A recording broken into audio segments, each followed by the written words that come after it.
Nagsimula ang pelikula kay Sarah Bailey, isang estudyante na may kakaibang kakayahan. Lumipat sila sa bagong bahay sa Los Angeles kasama ang kanyang ama at stepmother. Pagkatapos tingnan ang paligid ng bahay, sinimulan niyang ayusin ang mga gamit. Habang abala, isang nakakatakot na lalaking butas-butas ang damit ang dahan-dahang nagbukas sa pinto ngunit hindi pumasok. May hawak siyang malaking ahas at mahinahong nagtanong kung gusto ni Sarah na alagaan ito. Dahil sa biglaang pagsulpot ng lalaki, nagpanik si Sarah at sumigaw na tinatawag ang ama. Pagkalipas ng ilang segundo, bumaba ang kanyang ama at hinabol ang lalaki gamit ang crowbar. Sa sumunod na araw, pumasok si Sarah sa bagong paaralan, sa St. Benedict's Catholic School. Samantala, ang tatlong babae, sina Nancy, Bonnie, at Rochelle, ay naglalakad sa bulwagan ng paaralan. Outcasts ang tatlo dahil may kumakalat na tsismis na sila ay mga mangkukulam. Habang kinukuha ang kanilang mga gamit mula sa locker, nagbasa si Bonnie ng almanac at inihayag na ang astronomical data ay nagpapahiwatig ng pagdating ng bagong estudyante sa paaralan. Iniisip nila kung ang bagong estudyante ay ang pinakahihintay na pang-apat na miyembro na kukumpleto sa kanilang grupo. Nang maglaon, sa klase nila sa Pranses, mahusay na sinagot ni Sarah ang tanong sa wikang Pranses na pumukaw sa atensyon ng sikat na lalaki, si Chris Hooker. Habang nagpapatuloy ang klase, mahiwagang pinaikot niya ang lapis sa kanyang mesa, hindi iniisip ang kanyang paligid. Si Bonnie ay matamang pinapanood ang lahat ng nangyayari at nananabik. Maya-maya, napansin ni Sarah ang babaeng nakatingin sa kanya. Dahil dito nalaglag ang lapis at nagkunwari siyang parang walang nangyari. Sa lunch break, lumapit si Chris kay Sarah at nagpakilala. Agad niyang sinimulan ang panliligaw sa dalaga, ngunit binalaan din siya nito tungkol kay Nancy, Bonnie, at Rochelle. Idinagdag niya na alam ng lahat sa paaralan na ang tatlong babae ay mga mangkukulam. Ngunit bago pa siya matanong ni Sarah, inimbitahan niya si Sarah na panoorin siya sa pagsasanay ng football mamaya sa araw na iyon. Pagkatapos ng klase, naglakad si Sarah patungo sa football ground para panoorin ang pagsasanay ni Chris. Maya-maya, lumapit sa kanya ang tatlong babae at nagpakilala. Pagkatapos ng maikling pag-uusap, niyaya siya ni Nancy na mag-hangout kasama nila. Binalaan din niya si Sarah na hindi mabuting lalaki si Chris. Sa kanilang pag-uusap, lumilitaw na may hindi magandang nakaraan sina Nancy at Chris. Bagamat hindi lubos na kumbinsido si Sarah sa babala ni Nancy, sumama siya sa kanila sa pagsa-shopping. Kasunod nito, pumasok ang apat na babae sa magic shop na nagbebenta ng iba't ibang libro tungkol sa pangkukulam, potion, at ilang iba pang kakaibang bagay. Doon, sinubukan ni Sarah na tumingin sa likod na silid na nakatago sa likod ng madilim na kurtina. Ngunit agad siyang pinigilan ng may-ari ng tindahan na si Lirio. Nagkaroon ng maikling pag-uusap ang dalawa at iminungkahi ni Lirio sa kanya ang ilang mga libro tungkol sa pangkukulam. Gayunpaman, tumugon si Sarah na wala siyang gaanong alam tungkol dito at hindi pa niya ito nasusubukan. Sumagot ang misteryosong may-ari ng tindahan na maaaring siya ay likas na mangkukulam na nangangailangan lamang ng kaunting ensayo. Sa kanilang pag-uwi, nakasalubong ng mga babae ang palaboy na lalaki na nagpakita noon sa bahay ni Sarah. Hawak pa rin niya ang ahas at sinubukang makipag-usap sa kanya. Gayunpaman, muli siyang nataranta at mabilis na tumakbo palayo. Nang sumunod ang lalaki, nasagasaan ito ng kotse na ikinamatay niya kaagad. Nagulat at natakot, tumakbo ang mga babae sa malapit na kakahuyan, kung saan sinabi ni Bonnie na silang apat ang naging sanhi ng aksidente sa pamamagitan ng pag-iisip tungkol dito sa parehong oras. Nakapagtataka, hindi nagprotesta si Sarah sa mungkahing ito, dahil umaasa rin siyang masagasaan ng sasakyan ang lalaki. Mabilis na idinagdag ni Nancy na hindi nila ito kasalanan, dahil kung hindi ay baka nasaktan siya ng lalaki. Pagkatapos ay tumambay silang apat sa lugar at nag-usap.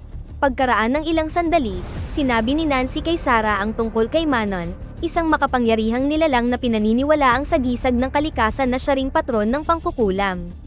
Tinanong ni Bonnie si Sarah kung ito ba ang unang pagkakataon na may nangyaring kakaibang insidente tulad ngayon.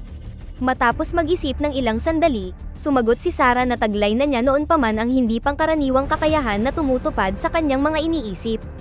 Gayunpaman, sa tuwing ginagamit niya ang kanyang kakayahan, may masamang nangyayari. Sa sandaling ito, lumilitaw na si Sarah ay mangkukulam tulad ng iba pang tatlong babae. Kasunod nito, ibinunyag ni Nancy na, sa pamamagitan ng pagtawag kay Manon, makakakuha sila ng kapangyarihan na magpapaganda sa kanilang buhay. Bahagyang nagulat, sinabi ni Sarah na walang anumang bagay ang makakapagpaganda ng kanyang buhay at umalis. Pagkatapos ay nakipagkita siya kay Chris sa parehong gabi malapit sa abandonadong bodega.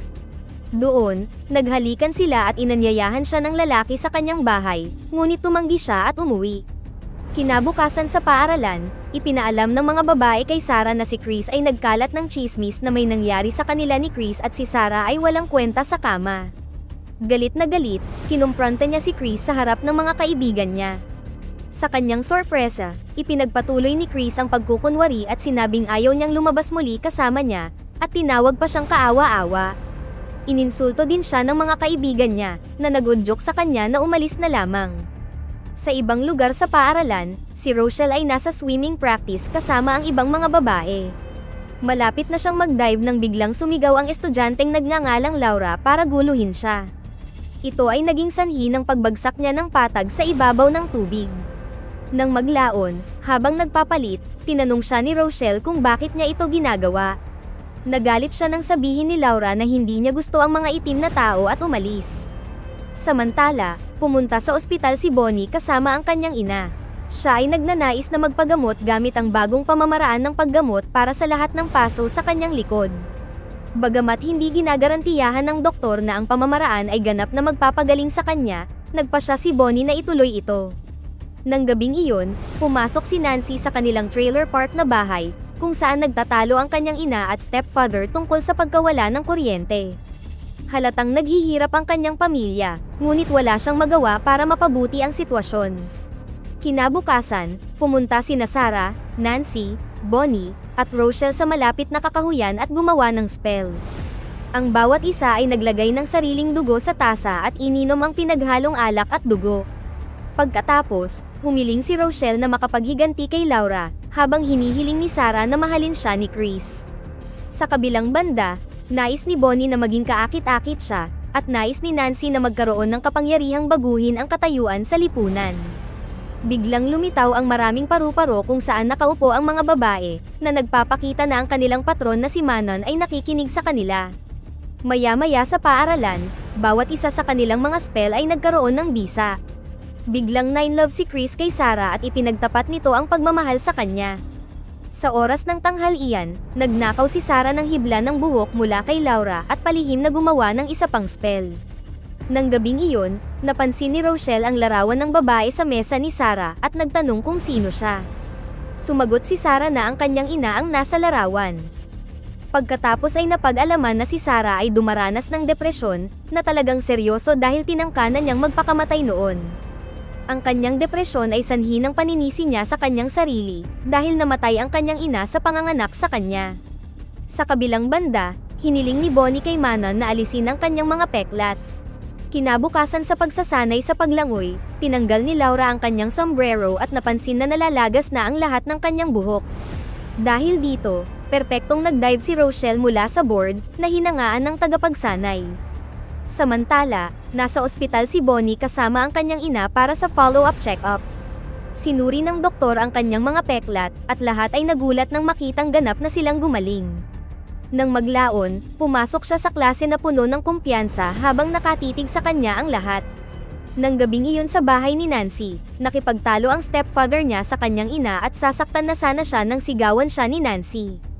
Dahil dito, nagliyab ang kalan at agad na bumagsak ang kanyang stepfather dahil sa atake sa puso. Hindi nagtagal ay pumanaw siya habang papunta sa ospital. Kinabukasan, binisita ng abogado si Nancy at ang kanyang ina at sinabi sa kanila na mayroon siyang life insurance policy.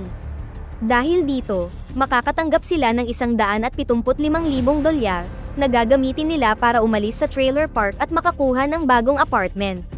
Makalipas ang ilang araw, bumisita sina Sarah, Bonnie, at Rochelle sa bagong apartment ni Nancy. Doon, gumawa sila ng spell na tinatawag na glamour, isang uri ng spell na may kakayahang baguhin ang hitsura ng sarili at ng iba.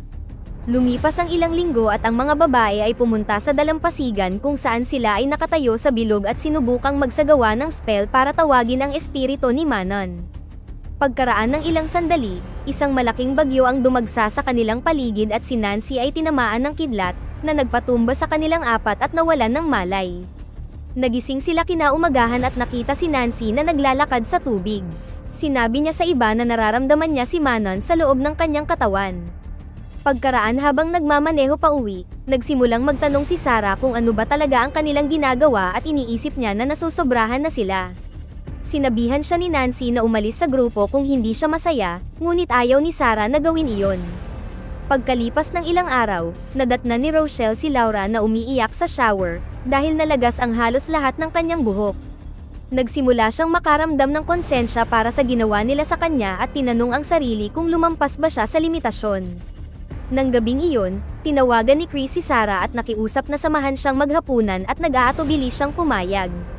Gayunpaman, kalaunan ay dinala siya nito sa liblib na lugar kung saan nag-usap ang dalawa.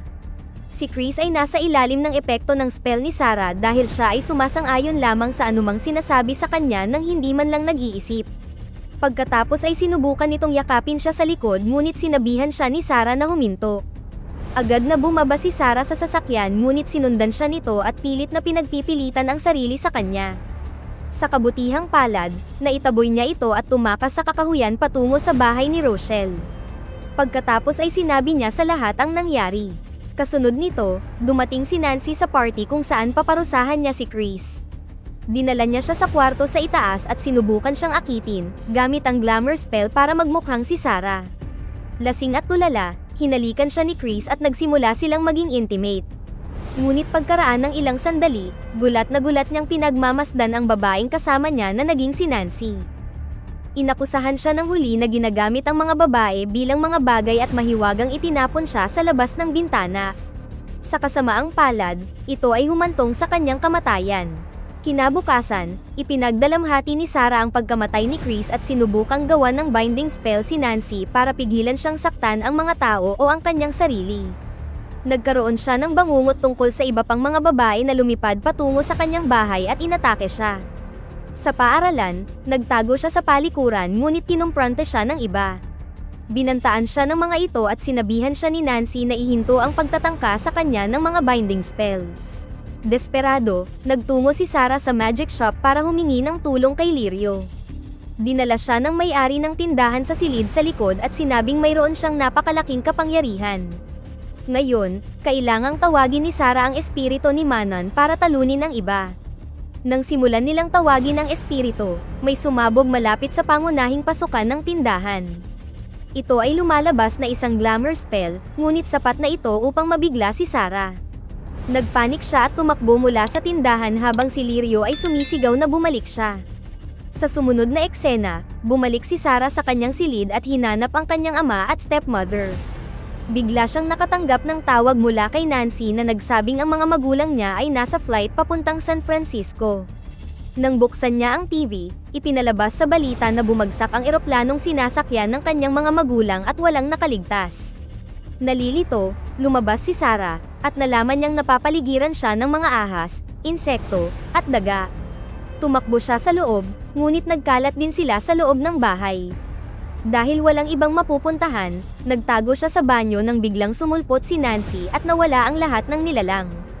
Sa ibaba, kinutya siya ni Nancy tungkol sa pagkamatay ni Chris at ng kanyang ina, at sinimulan ng mga babae ang spell. Sa takot, tumakbo siya sa silid na umiiyak para humingi ng tulong, at tiningnan ang larawan ng kanyang ina. Pagkatapos ipunin ang lahat ng kanyang tapang, gumawa si Sarah ng glamour spell kina Rochelle at Bonnie. Nagmukha silang nasunog at nakakalbo, na nagudyok sa kanila na umalis sa bahay. Kasunod nito, ang espiritu ng ina ni Sarah ay nagsabi sa kanya na abutin ang kanyang kaibuturan. Habang nauubos ang oras, inipon ni Sarah ang lahat ng kapangyarihan at tinawag si Manon. Dahil dito, halos gumaling kaagad ang kanyang mga sugat. Di nagtagal, umakyat si Nancy para hanapin si Sarah na may hawak na kutsilyo.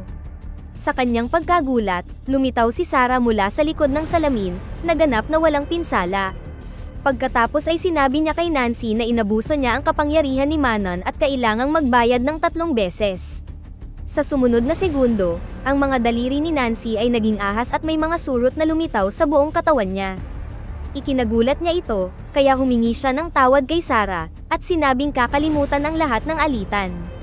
Dahil sa awa, Itinigil ni Sarah ang kanyang magic ngunit nagsimula siyang gumawa ng binding spell para hindi makasakit si Nancy ng iba sa hinaharap.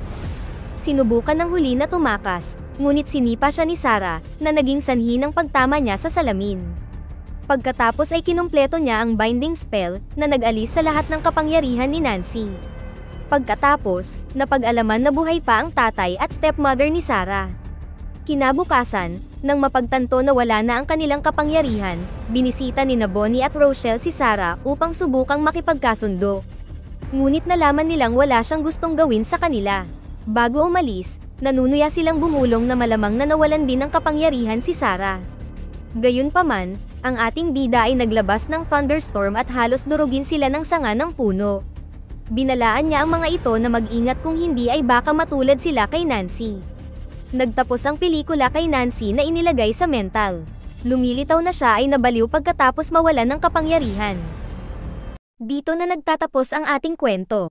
Sana ay nagustuhan nyo, mag-subscribe na kung hindi ka pa nakasubscribe, pindutin na rin ang notification bell at like button upang matulungan ang channel, and leave a comment down below, and as always, thank you for watching.